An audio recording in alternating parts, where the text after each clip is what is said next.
बिहार में एनडीए की ऐतिहासिक जीत के बाद सियासी गलियारों में एक चर्चा तेज हो गई है। इस चर्चा के केंद्र में एक सवाल है। सवाल यह कि 2025 में जो बिहार में हुआ, क्या 2027 में वो उत्तर प्रदेश में होगा? जैसे बिहार में तेजस्वी यादव का MY समीकरण ध्वस्त हो गया, क्या उत्तर प्रदेश में अखिलेश यादव का PDA फॉर्मूला भी पस्त हो जाएगा? यह सवाल क्यों उठा है और बिहार के नतीजों ने ऐसा कौन सा संकेत दिया जिससे 2027 के परिणाम की अभी से ही भविष्यवाणी की जाने लगी? ये एक्सक्लूसिव रिपोर्ट देखिए और ये सवाल समझिए।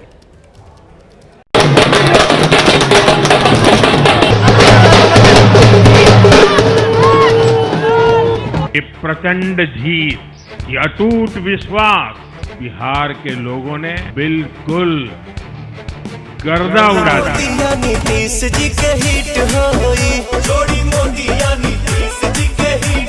प्रभु राम और माता जानकी का पवित्र संबंध जितना अटूट है, उतना ही उत्तर प्रदेश और बिहार का संबंध भी अटूट है, मजबूत है।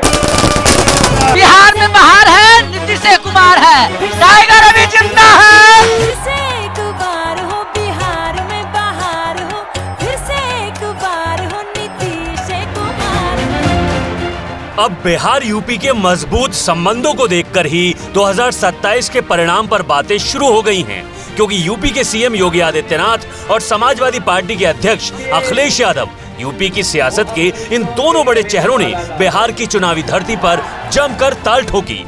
आज बड़े बड़े घोषणाएं कर रहे हैं, लेकिन ये वही लोग हैं जिन लोगों ने आज महागठबंधन बना करके फिर से ठगी की अपनी दुकान खोल करके चुनाव के बहाने आपके बीच में आए हैं। बदलाव लाओगे आप, यहां से भगाओ बीजेपी को, हम यूपी में भगा देंगे। भगाओगे बीजेपी को? दोनों ही सियासी दिग्गजों ने मगध के रण से अवध को भी संदेश देने की लगातार कोशिश की। बताओ बीजेपी बाहर होगी कि नहीं होगी? और हम लोगों ने अवध में हराया, आप लोग मगध में हराओगे? अवध में हारे हैं, मगध में भी हारेंगे। अब एनडीए ने जो अप्रत्याशित जीत हासिल की है, उससे सीएम योगी का जोश हाई है। कल बिहार की जनता जनार्दन ने जो फैसला किया है, प्रधानमंत्री मोदी जी के मार्गदर्शन और नेतृत्व में डबल इंजन की एनडीए सरकार विकास, सुरक्षा और सुशासन के लिए कैसे कार्य करती है और कैसे कार्य करना चाहिए, बिहार की जनता जनार्दन की द्वारा लोकतंत्र की प्रक्रिया में भाग लेकर के कल जो जनादेश दिया गया है, इसके लिए मैं बिहार की जनता जनार्दन का भी हृदय से अभिनंदन करता हूं। तो बिहार की जीत का उदाहरण देकर सीएम योगी यूपी की जनता को डबल इंजन सरकार के फायदे गिना रहे हैं। योगी जब बिहार में चुनाव प्रचार कर रहे थे, तब भी संकेतों के जरिए बिहार से यूपी तक संदेश दे रहे थे। योगी की संकेतों वाली सियासत का इशारा उनके पप्पू, अप्पू और टप्पू वाले बयान से मिला था। आपने गांधी जी के 3 बंदरों के बारे में सुना होगा, लेकिन आज इंडी गठबंधन के 3 और बंदर आ गए। ये 3 बंदर पप्पू, टप्पू और अप्पू के नाम पर। बीजेपी गप्पू है और बाकी सब चंपू हैं। बिहार में तो योगी अखिलेश के बीच जुबानी जंग ही देखने को मिली, लेकिन यूपी में दोनों के बीच आमने सामने का चुनावी टकराव होगा। इस बीच अखिलेश यादव बिहार में एनडीए की जीत के पीछे SIR का खेल बता रहे हैं।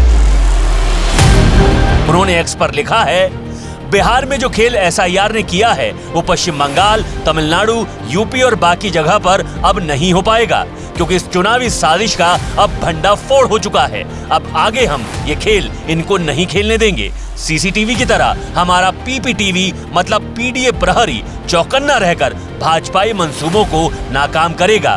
भाजपा दल नहीं, छल है।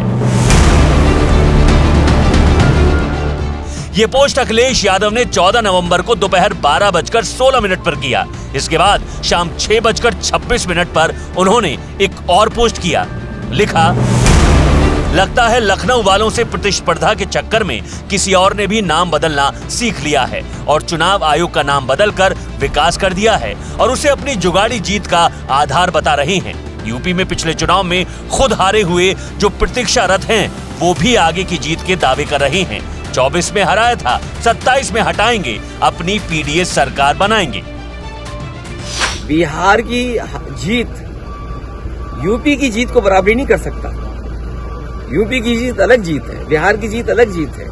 आप बिहार जीत सकते हैं, लेकिन यूपी की जो हार हुई है उसको अभी हार में जीत में बदलने में समय है। उसके लिए हम लोग तैयार हैं। एसआईआर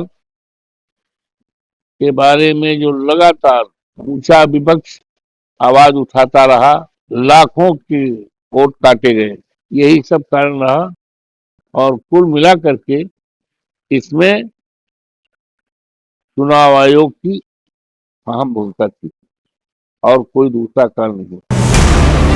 समाजवादी पार्टी के नेता भले ही एसआईआर को महागठबंधन के हार की वजह बता रहे हैं, लेकिन इससे अलग बिहार के परिणाम की एक तस्वीर और है। ये तस्वीर तेजस्वी यादव का माई समीकरण ध्वस्त होने की है।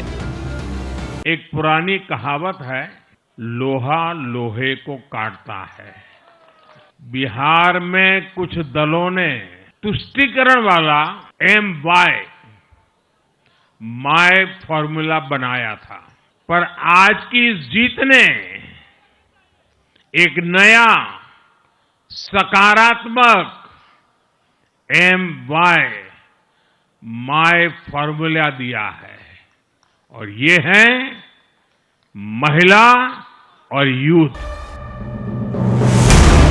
मुस्लिम और यादव के गठजोड़ वाला माई फॉर्मूला तेजस्वी यादव या आरजेडी की ताकत रहा है। हालांकि माना जा रहा है कि इस बार एनडीए ने आरजेडी के इस वोट बैंक में भी सेंध लगा दी। एक तरफ एआईएमआईएम ने महागठबंधन का मुस्लिम वोट काटा, दूसरी तरफ महिलाओं ने जाति से ऊपर उठकर एनडीए को वोट किया। माई में शामिल यादव जाति की महिलाओं का झुकाव भी एनडीए की तरफ दिखा। इस बार महिलाएं दिखा दी है, बिहार की महिलाएं हर जाति, कोई कास्ट मैंने नहीं रखता है, हर कास्ट की महिलाएं ऊपर उठ करके सोचा है उन्होंने और मैं सीएम नीतीश कुमार को अपना कि मुख्यमंत्री फिर से चुन करके दिखा दिया। इसके अलावा राजनीति के जानकार ये भी मान रहे हैं कि तेजस्वी यादव मुस्लिम और यादवों के अलावा दूसरी जातियों के वोट बैंक को साधने में सफल नहीं रहे, क्योंकि सवर्ण तो पहले से ही बीजेपी का परंपरागत वोट बैंक रहा है। दूसरी तरफ पिछड़ा और ईबीसी ने एनडीए पर भरोसा जताया। बिहार के इस चुनाव ने जातिवाद के उस जहर को पूरी तरह नकार दिया है। ये देश के लिए बहुत ही उज्जवल संकेत है। यही वजह रही कि ईबीसी की मल्लाह जाति से आने वाले मुकेश सहनी की पार्टी वीआईपी को एक भी सीट नहीं मिल सकी। नीतीश जी का जो एक स्कीम था कि चुनाव के बीच में ही 1.5 करोड़ महिला को 10,000 रुपया उन्होंने दिया है और इसके लिए हम जो देख रहे हैं कि माता बहन जो है, चाहे जाति धर्म से ऊपर उठकर, क्योंकि नीतीश जी का आखिरी चुनाव भी था, तो उन्होंने नीतीश जी के ऊपर भरोसा जताया और नीतीश जी को वोट दिए हैं। गौर करने वाली बात यह भी है कि इस बार बिहार के चुनावों में फ्रीबीज ने जातिगत समीकरण को तोड़ दिया। महिलाओं के खातों में 10,000 रुपए भेज करके एक तरह से एनडीए ने अपने खाते में वोट जोड़ लिए और ये एक गेम चेंजर के तौर पर देखा गया।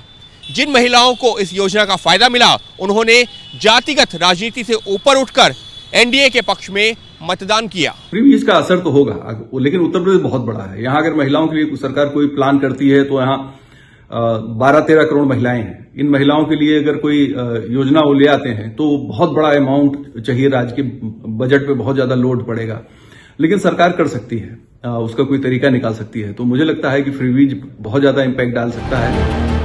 अब यही संभावना 2027 में यूपी के चुनावी मुकाबले को लेकर भी लगाई जा रही है, क्योंकि जैसे बिहार में तेजस्वी यादव ने माई फॉर्मूले के दम पर चुनाव लड़ा, उसी तरह यूपी में अखिलेश यादव पीडीए दांव के सहारे 2027 को साधने की कोशिश में जुटे हैं। लेकिन यहाँ भी हकीकत यही है कि अकेले पीडीए के दम पर 2027 में सरकार बनाना अखिलेश यादव के लिए आसान नहीं होगा, क्योंकि 2027 का संग्राम भी महिला और युवाओं के वोट पर निर्भर करेगा।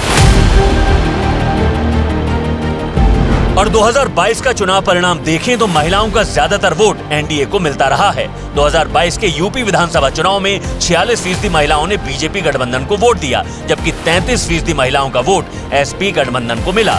इसके अलावा अखिलेश के पीडीए को 2027 में मायावती से भी चुनौती मिल सकती है। बीएसपी समाजवादी पार्टी के मुस्लिम और दलित वोट बैंक में सेंध लगा सकती है।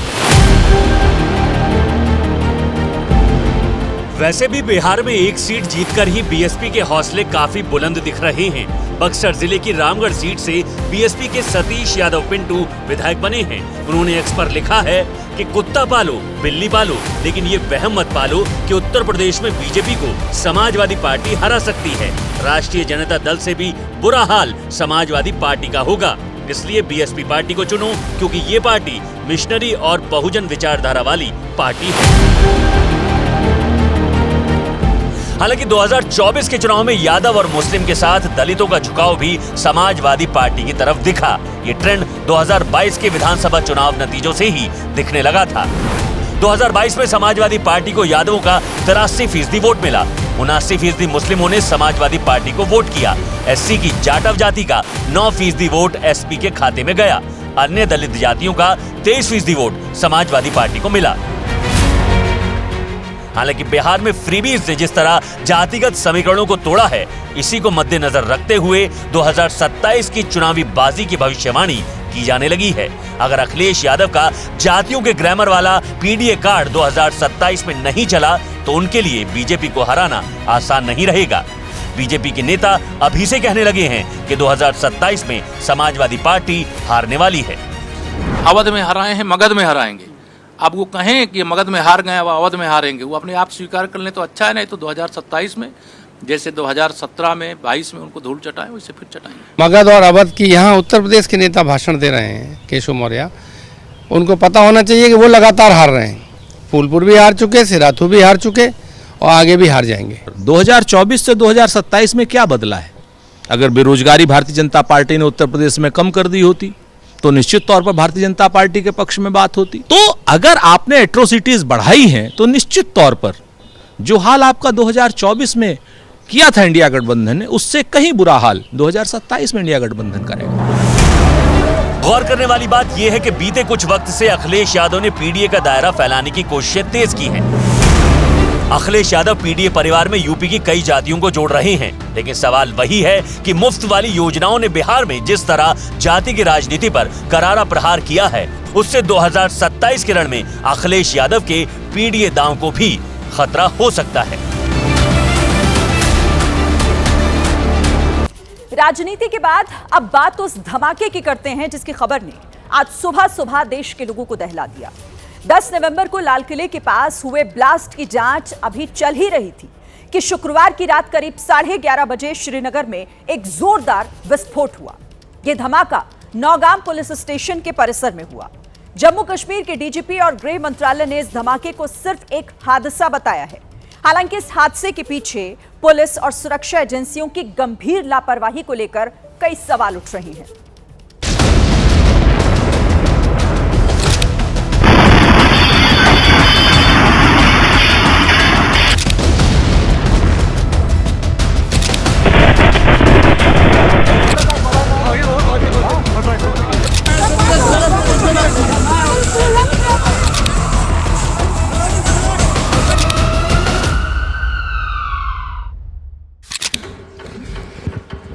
नौगाम पुलिस स्टेशन के धमाके का शोर तो कुछ सेकंड्स के भीतर शांत हो गया, लेकिन धमाके के बाद उठता धुआं कई सवाल पीछे छोड़ गया।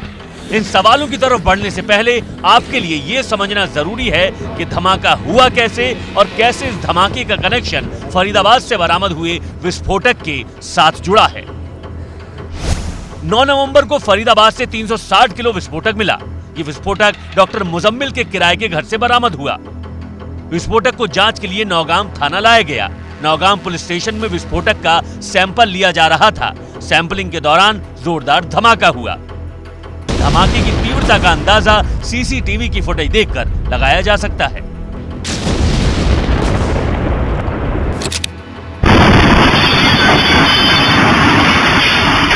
दुर्भाग्यपूर्ण घटना में 9 लोगों की मृत्यु हो गई और 27 पुलिसकर्मी, 2 राजस्व अधिकारी और 3 नागरिक घायल हुए। घायलों को तुरंत चिकित्सा उपचार के लिए भेजा गया है। पुलिस स्टेशन की बिल्डिंग को गंभीर क्षति पहुंची है। इसके अलावा आसपास की इमारतें भी क्षतिग्रस्त हुई हैं। घटना के कारणों की जांच की जा रही है। इस घटना के कारण की कोई अन्य अटकलें अनावश्यक है। ये धमाका इतना जोरदार था कि 9 लोगों की मौत हो गई। मरने वालों में पुलिस कर्मियों के साथ एफएसएल कर्मचारी, नायब तहसीलदार, चौकीदार और एक दर्जी शामिल है। इसके अलावा आसपास के घरों को भारी नुकसान पहुंचा है। समय तकरीबन 100 मीटर की दूरी पर है पुलिस स्टेशन से, और यहाँ पे जिस तरीके का नुकसान हुआ है आप देख सकते हैं कि कमरे के अंदर भी जो शीशे हैं वो टूट चुके हैं।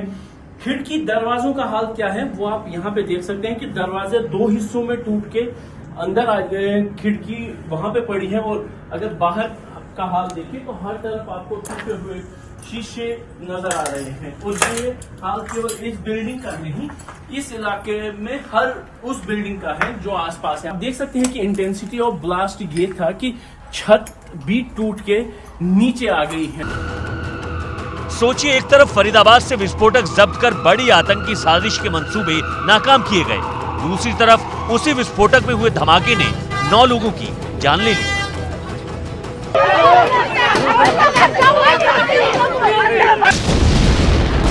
अब इस धमाके को लेकर कुछ सवाल उठ रहे हैं। बड़ा सवाल तो यही है कि इतनी रात को विस्फोटक की सैंपलिंग क्यों की जा रही थी। मुझे लगता है कहीं ना कहीं इसमें कोई चूक हुई है। जो ये मटेरियल इन्होंने यहाँ डंप किया है, जो ये रिकवर इन्होंने किया है, लेकिन इसको कहीं आइसोलेशन में भी कर सकते थे। एक रेजिडेंशियल एरिया में इतना बड़ा ये डंप करना, एक्सप्लोसिव डंप करना, ये तो एक सवालिया निशान लगाता है। लोगों का तो बहुत नुकसान है, कम से कम 90 प्रॉपर्टीज इसमें इन्वॉल्व है जिनको काफ़ी ज़्यादा डैमेज है। उसमें रेजिडेंशियल एरिया भी हैं, कमर्शियल एरिया भी हैं। सवाल इसके अलावा भी हैं, जैसे 9 नवंबर से अब तक सैंपलिंग क्यों नहीं की गई थी? सैंपल लेने में 1 हफ्ते की देरी क्यों की गई? बिना डेटोनेटर या सर्किट के धमाका कैसे हुआ? बम एक्टिव था तो थाने में किसने और क्यों रखा? क्या विस्फोटक को किसी खुली जगह या वेयर हाउस में नहीं रखा जा सकता था? क्या ये ब्लास्ट पुलिस और सुरक्षा बलों की लापरवाही का अंजाम नहीं है? क्यों बार बार इस केस में पुलिस और सुरक्षा एजेंसियों के बीच समन्वय की कमी नजर आ रही है? Due to the unstable and sensitive nature of the recovery, the sampling process, the handling was being done with extreme caution, with utmost caution by the FSL team. However, unfortunately, during this course, last night around 11:20 p.m., an accidental explosion has taken place. Any other speculation into the cause of this incident is unnecessary. Jammu Kashmir के DGP Nalin प्रभात धमाके को महज हादसा बताकर लापरवाही पर पर्दा नहीं डाल सकते, क्योंकि नौगाम थाने में लापरवाही तो हुई है। वैसे इस धमाके के बाद सवाल डीजीपी नलिन प्रभात की भूमिका पर भी उठ रहे हैं, क्योंकि इससे पहले पहलगाम में पर्यटकों पर हुए आतंकी हमले में कई लोगों की जान गई। इससे और पहले की बात करें तो 3 अप्रैल 2021 को छत्तीसगढ़ के बीजापुर में जवानों को घेरकर नक्सलियों ने हमला किया। 24 जवान शहीद हो गए। उस वक्त नलिन प्रभात आईजी थे। 2019 में लोकसभा चुनाव से पहले पुलवामा अटैक हुआ, 40 जवान शहीद हुए। उस वक्त नलिन प्रभात सीआरपीएफ में वरिष्ठ पद पर थे। अब उनके डीजीपी रहते थाने के भीतर इस तरह विस्फोटक में धमाका हो गया और वो इसे हादसा बताकर अपनी जवाबदेही को छिपाने की कोशिश कर रहे हैं। ऐसे आरोप जम्मू कश्मीर के राजनीतिक दलों की तरफ से लगाए जा रहे हैं। जो इस चीज को बेहतर समझते हैं, बेहतर जानते हैं, इन एक्सप्लोसिव्स को कैसे हैंडल करना है, हमें उनसे बात करनी चाहिए थी पहले, इसके बजाय कि हम उंगलियां डालने लगे जिसके बारे में हमें कुछ पता नहीं है। उसका नतीजा आपने देख लिया। अब कब तक हम लोगों को इसका देना पड़ेगा? कब तक? कब वो दिन आएगा जब हमको भरोसा आएगा नहीं हम लोग हिंदुस्तानी हैं? कब? और हम जिम्मेवार नहीं है इस चीज के। जो जिम्मेवार है उनसे पूछिए। जानकारी के मुताबिक इस धमाके में 9 लोगों की मौत के साथ करीब 27 लोग घायल हुए हैं। जम्मू कश्मीर के उपराज्यपाल मनोज सिन्हा ने घायलों से अस्पताल में मुलाकात की है। पहले दिल्ली धमाके में 13 बेगुनाहों की जान गई। अब नौगाम ब्लास्ट में 9 लोगों की जिंदगी चली गई। दिल्ली धमाके और फरीदाबाद मॉड्यूल की जांच को लेकर भी पुलिस और सुरक्षा एजेंसियों के बीच समन्वय की कमी पर सवाल उठे थे। जम्मू कश्मीर और हरियाणा पुलिस के बीच क्रेडिट वॉर की लड़ाई सामने आई थी। अब जिस तरह से विस्फोटक के साथ मिस हैंडलिंग की गई है, उससे एक बार फिर इस पूरे मामले में पुलिस और सुरक्षा एजेंसियों की लापरवाही को उजागर किया है। लापरवाही ये कि दिल्ली फरीदाबाद में इतनी बड़ी घटना हो जाने के बाद भी कोई सबक नहीं लिया गया। इतनी बड़ी मात्रा में मिले विस्फोटक की जांच के दौरान भी गंभीरता की कमी दिखी।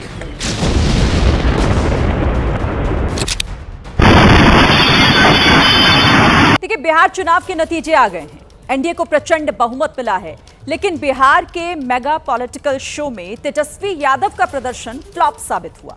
महागठबंधन ने जो दावे किए थे, बिहार की जनता ने उन पर भरोसा नहीं किया। ऐसे में साथी दलों का रिकॉर्ड तो खराब रहा ही, आरजेडी ने भी अपने प्रदर्शन का सबसे खराब दौर देखा। अब सवाल उठ रहा है कि तेजस्वी का अब आगे क्या होगा, वो आगे क्या करेंगे और आरजेडी का क्या होगा।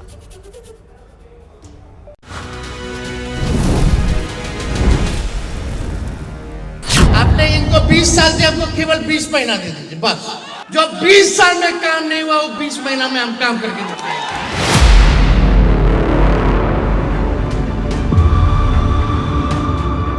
हम कलम बांट रहे हैं, वो बंदूक बांट रहे हैं।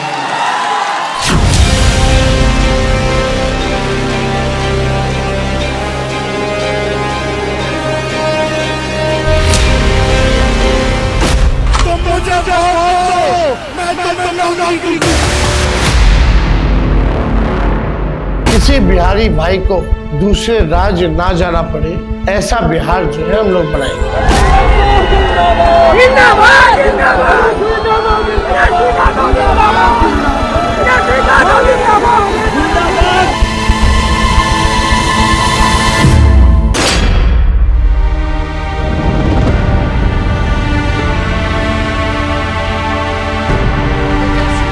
ये सारी कोशिशें, कवायतें, वादे, दावे धरे के धरे रह गए।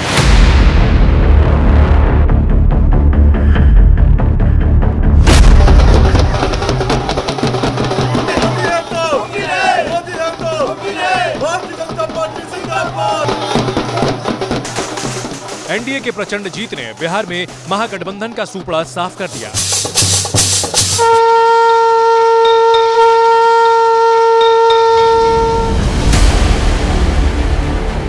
दो लड़कों की जोड़ी को फ्लॉप कर दिया। बिहार ने बता दिया, दिखा दिया, जता दिया, तेजस्वी के वादों और दावों से ज्यादा नीतीश के सुशासन पर आज भी लोगों को यकीन है, भरोसा है।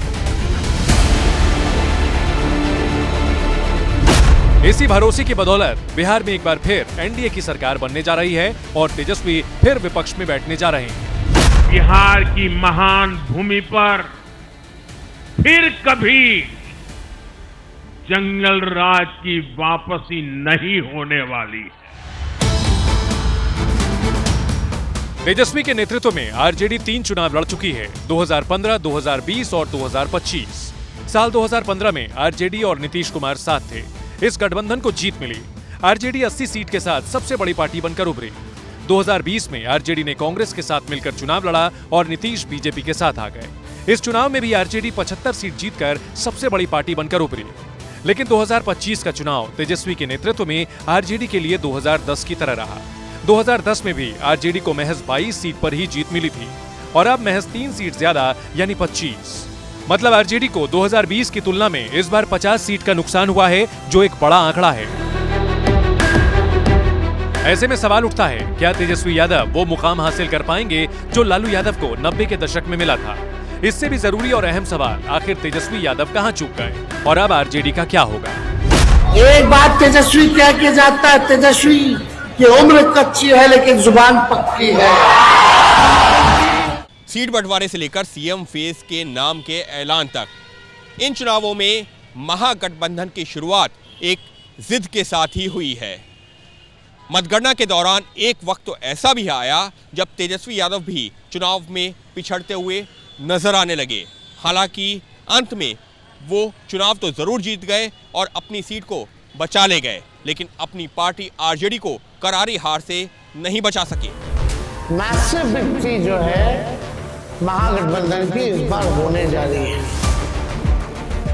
तेजस्वी यादव ने बिहार चुनाव की शुरुआत अपने धुआंधार चुनावी वादों की बौछार के साथ की थी। तेजस्वी ने जीविका दीदियों को 30,000 रुपए वेतन, माई बहन मान योजना के तहत हर महिला को 2,500 रुपए प्रति माह, जनप्रतिनिधियों को दोगुना मानदेय, उन्हें पेंशन सुविधा और 50 लाख रुपए का बीमा कवर। इसके अलावा नाई, बढ़ई, कुम्हार, लोहार जैसे कामगारों को 5 लाख रुपए की आर्थिक सहायता का वादा किया था। जितनी जीविका सीएम दीदियां हैं यानी कम्युनिटी मोबिलाइजर्स हैं, उन सभी सीएम दीदियों को स्थायी कर उन्हें सरकारी कर्मचारी का दर्जा देकर उनके वेतन को 30,000 प्रति माह हम लोग करेंगे। इन सब वादों के बीच तेजस्वी यादव का एक वादा ऐसा भी था जो बिहार चुनाव की दिशा बदलने वाला माना जा रहा था, और वो वादा था हर परिवार को सरकारी नौकरी देने का। इसके लिए तेजस्वी बिहार की जनता से 20 महीने का वक्त मांग रहे थे। सरकार बनते ही 20 दिनों के अंदर अधिनियम बनाएंगे और 20 महीनों के अंदर जिस परिवार में भी सरकारी नौकरी नहीं है, तेजस्वी उस हर परिवार को एक सरकारी नौकरी दिलाने का काम करेगा। सत्ता पक्ष तेजस्वी के वादे को चांद को धरती पर उतारने वाला बता रहा था, क्योंकि तेजस्वी यादव का ये वादा बिहार के कुल बजट के 5 गुना से भी ज्यादा था। इससे भी बड़ी बात ये थी, ना तो तेजस्वी ना ही उनके सहयोगी कोई भी ये नहीं बता पा रहा था कि इस वादे को पूरा कैसे करेंगे। तेजस्वी जी आते हम हर घर में नौकरी दे देंगे। अब तक कहां गए थे तुम? अब तक कितनी नौकरी दी? ऐसे में जनता ने भी तेजस्वी के वादे को सीरियसली नहीं लिया। असर नतीजों में दिखा। देखिए, तेजस्वी नौकरी के विषय पर इस तरीके का कमिटमेंट जनता को दे दिए थे जो हर किसी को लग रहा था कि ये पॉसिबल नहीं है। हर घर से एक व्यक्ति को सरकारी नौकरी दी जाएगी, ये असंभव सी बात है। एनडीए की इस मेगा जीत की एक बड़ी वजह महिला मैजिक रहा। आधी आबादी ने एक बार फिर दिखा दिया, वो चाह ले तो सरकार बना भी सकती है, बदल भी सकती है। तेजस्वी यहीं फेल हो गए। इस चुनाव में महिलाओं ने रिकॉर्ड संख्या में वोट डाला। बिहार में 3,51,45,791 महिला वोटर हैं, जिसमें से 2,52,27,649 महिलाओं ने अपने मताधिकार का इस्तेमाल किया, मतलब 71.78%। नीतीश कुमार की शराबबंदी, साइकिल योजना, महिला आरक्षण जैसी योजनाओं का सीधा फायदा जेडीयू बीजेपी को मिला। इसके अलावा चुनाव से पहले महिलाओं के खाते में आए 10-10 हजार रुपए ने पूरे चुनाव को एक तरफा कर दिया। तेजस्वी अपने वादों के बंधन से जनता को बांध नहीं पाए, महिलाओं का यकीन जीत नहीं पाए और न ही लालू राबड़ी शासनकाल के जंगलराज वाली छवि से छुटकारा पा सके। महिलाओं और युवाओं के लिए सुरक्षा भी एक बड़ा मुद्दा रहा और इसके लिए उन्होंने आरजेडी की जगह एनडीए सरकार पर भरोसा जताया। शहाबुद्दीन के बेटे उसामा को टिकट देने पर एनडीए ने जंगलराज को सबसे बड़ा मुद्दा बनाया। पीएम मोदी और बीजेपी नेताओं ने अपनी जनसभाओं में आरजेडी की पहचान कट्टा, करप्शन, कुशासन, कटुता और कुसंस्कार बताया। आरजेडी के चुनावी गानों से पीएम मोदी को जंगलराज को जिंदा करने की बूटी मिलती रही। ये बिहार में जमानत पर जो लोग हैं वो कैसे लोग हैं? उनका क्या गाना है? भैया के आबेदे सत्ता, कट्टा सटा के उठा लेब घरवा से, इन्हें जनता की सेवा नहीं करनी, इन्हें जनता को कट्टा दिखाकर लूटना है, लूटना। प्रधानमंत्री मोदी के इन हमलों की काट तेजस्वी समेत पूरा परिवार कर रहा था। तेजस्वी कट्टे की तुलना कलम से कर रहे थे।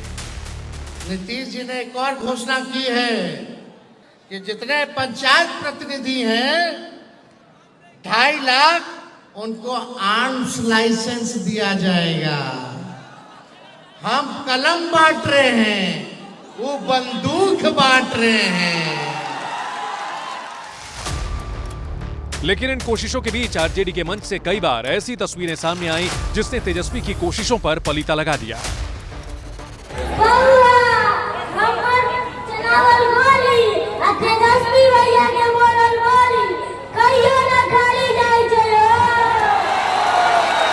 नया मतदाता है जो 2005 से जो है जिसकी जन्म हुई है, 2005 के बाद जन्म हुई है, वो भी आज मतदाता हो चुका है। उनको भी जंगल राज का एहसास करा दिया गया। वो किस तरीके से कराया कि हाल में तेजस्वी यादव के समर्थन में जो भोजपुरी गाने लॉन्च हुए, जिसमें बंदूक, कट्टा, रंगदारी, इन तमाम चीज़ों को प्रमोट किया गया और आरजेडी ने उन गानों को कंडेम नहीं किया।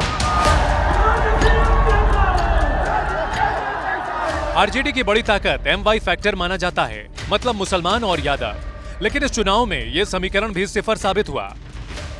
बिहार चुनाव में इस बार आरजेडी का MY समीकरण भी बिखर गया।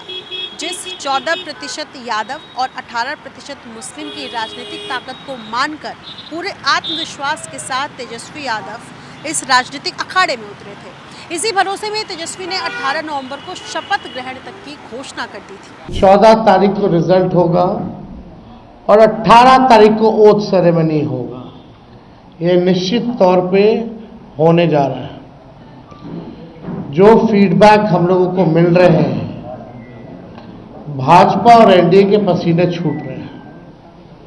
लोग बेचैन हैं, बौखलाहट में हैं। इस समीकरण के बिखरने के दो बड़े कारण हैं। पहला, डिप्टी सीएम के फेस का ऐलान। महागठबंधन ने वीआईपी के आगे झुकते हुए डिप्टी सीएम के लिए मुकेश सहनी के नाम का ऐलान किया, जिसे एनडीए ने मुसलमानों का अपमान बताया। ओवैसी से लेकर खुद कांग्रेस ने डिप्टी सीएम के लिए किसी मुसलमान के नाम का ऐलान नहीं करने पर सवाल खड़े किए। चीफ मिनिस्टर एक ओबीसी को बनाया गया है, लेकिन मेरा मानना है कि वहां पे एक मुसलमान और एक दलित डिप्टी चीफ मिनिस्टर और बनना चाहिए। विवाद बढ़ने लगा तो तेजस्वी ने इशारा किया, एक डिप्टी सीएम मुसलमान हो सकता है, लेकिन तब तक काफी देर हो चुकी थी। बिहार में 15 सीटें आपको स्पष्ट तौर पर नजर आएगी जो महागठबंधन की झोली में गिरती, और वो सीट जो है वो चली गई, वो महागठबंधन हार गया या फिर AIMIM के पास चली गई। और ये ऐसा इसलिए हुआ क्योंकि मुसलमानों में एक मैसेज गया कि 3% वाला डिप्टी सीएम की कुर्सी पर बैठेगा और 18% वाला दरी बिछाएगा।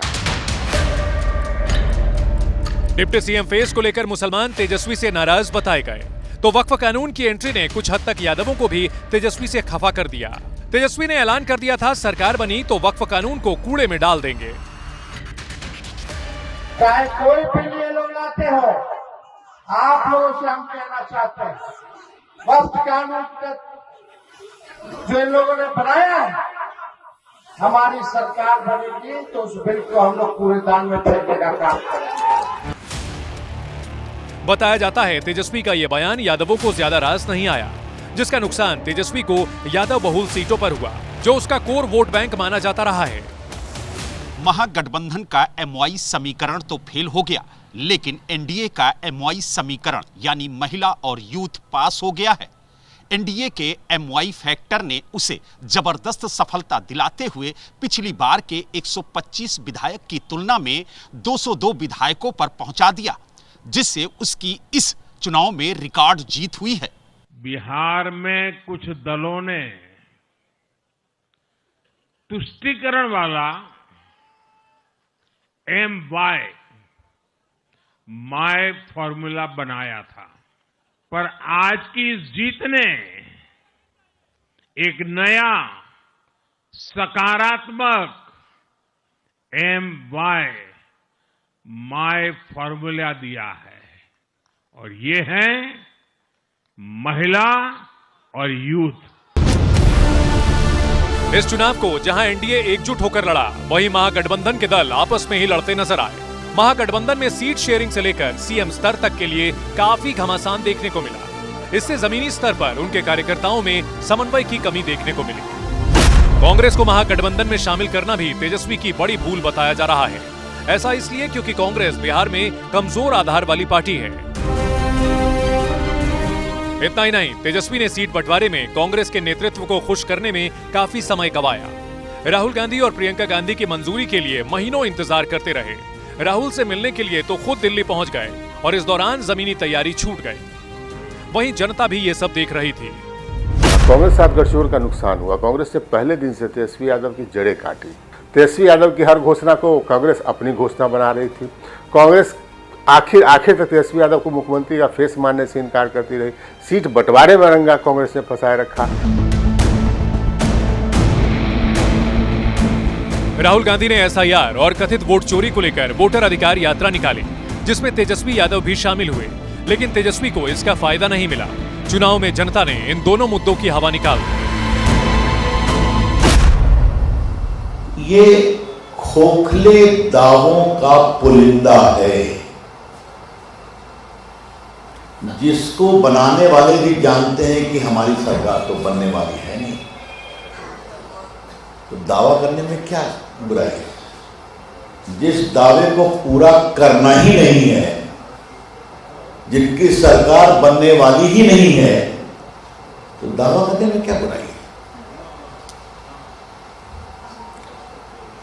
ये बिहार की जनता को एक ऐसे लोक लुभावनी तस्वीर पेश करता है जिसमें न कोई रंग है न बदलाव का संकल्प है।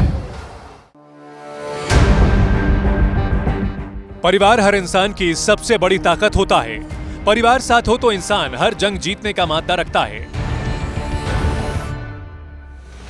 लेकिन परिवार में कलह हो तो कई बार इंसान जीती बाजी भी हार जाता है। बिहार चुनाव में लालू परिवार की लड़ाई भी खुलकर सामने आई। मई महीने में आरजेडी अध्यक्ष लालू प्रसाद यादव ने तेज प्रताप यादव को पार्टी से 6 साल के लिए निष्कासित कर दिया था, जिसके बाद तेज प्रताप ने अपनी नई पार्टी जनशक्ति जनता दल बना ली और अकेले ही चुनावी अखाड़े में कूद पड़े। तेज प्रताप ने महुआ सीट से हुंकार भरी थी, जहां उनका सामना आरजेडी के मुकेश रोशन से था। महुआ विधानसभा सीट वैशाली जिले में है और जातीय समीकरण के लिहाज से इसे आरजेडी के लिए काफी मजबूत सीट के तौर पर देखा जाता है। बिहार में हुए पिछले 5 विधानसभा चुनावों में 4 बार इस सीट पर आरजेडी ने जीत हासिल की थी, जबकि एक बार जेडीयू, जो कि आरजेडी के साझेदार के तौर पर चुनाव लड़ी थी, उसने इस सीट पर कब्जा जमाया था। खास बात यह रही है कि इस विधानसभा सीट पर एक बार तेज प्रताप यादव भी जीत हासिल कर चुके हैं। 2020 में आरजेडी के मुकेश कुमार रोशन इस सीट से जीते थे। 2015 में तेज प्रताप यादव ने इस सीट पर कब्जा किया था, लेकिन इस बार बाजी पलट गई। परिवार की कलह का असर चुनाव प्रचार में दिखा। मुकेश कुमार रोशन के लिए भाई के खिलाफ चुनाव प्रचार करने खुद तेजस्वी यादव महुआ पहुंचे। इस दौरान उन्होंने मंच से कहा, परिवार से बड़ी पार्टी है।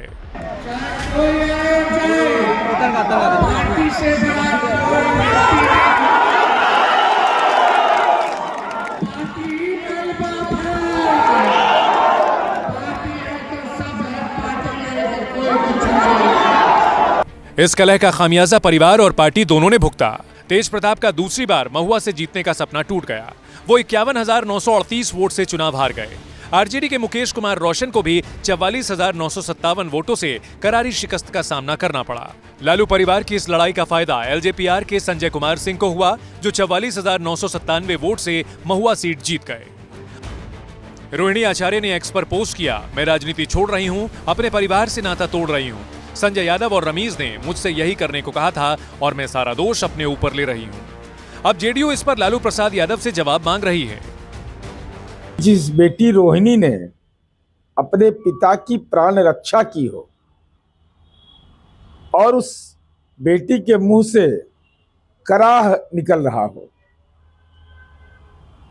जिस भाई के कलाई में राखी बांधी आज उस परिवार को भी अलविदा कह रही है, पार्टी को भी अलविदा कह रही है। रोहिणी आचार्य, सवाल के घेरे में लालू जी आप हैं। संजय यादव राज्यसभा सांसद हैं और तेजस्वी के रणनीतिक सलाहकार हैं। रमीज यूपी के रहने वाले हैं, तेजस्वी के पर्सनल सेक्रेटरी हैं। इससे पहले तेज प्रताप भी इशारों में संजय यादव को जयचंद बता चुके हैं और अब 174 दिन बाद रोहिणी ने उनका नाम लेकर परिवार और पार्टी से नाता तोड़ लिया। ऐसे में जानकार मान रहे हैं लालू परिवार का यह विवाद अभी और बढ़ेगा। लालू यादव के समय सीनियर लीडर्स की जमात थी। रघुवंश प्रसाद सिंह थे, कांति सिंह थी, तस्लीमुद्दीन थे। तेजस्वी यादव ने इन सबको बदल दिया और अब वहां पर संजय यादव या रमीज जैसे जो लोग हैं वो उनकी चलती है। बाकी पार्टी के आप प्रदेश अध्यक्ष मोहनलाल मंडल वो सिर्फ कुर्सी पे बैठे हैं। उनके गृह क्षेत्र में भी उनसे पूछ के टिकट नहीं दिया गया, तो वहां भी बगावत का सिलसिला शुरू होगा। थोड़ा इंतजार कीजिए, ये बस शुरुआत है, ये आगाज है। वैसे तेजस्वी की परेशानी इतनी भर नहीं है, आने वाले दिन उनके लिए और मुश्किल होने वाले हैं। पार्टी की हार और परिवार की कलह के बीच उन्हें कानून का भी सामना करना है। तेजस्वी यादव पर भ्रष्टाचार के आरोप हैं। IRCTC मामले में उनके खिलाफ केस चलेगा। ये मामला पटना में 3 एकड़ जमीन को लेकर है। इस जमीन पर एक मॉल प्रस्तावित है। लालू यादव पर आरोप है कि उन्होंने 2006 में रेल मंत्री रहते हुए एक निजी कंपनी को होटल चलाने का कॉन्ट्रैक्ट दिया, बदले में उन्हें महंगा प्लॉट मिला। ऐसे में देखना होगा तेजस्वी इन सब से खुद को कैसे निकालते हैं और पार्टी को एक बार फिर खड़ा करते हैं।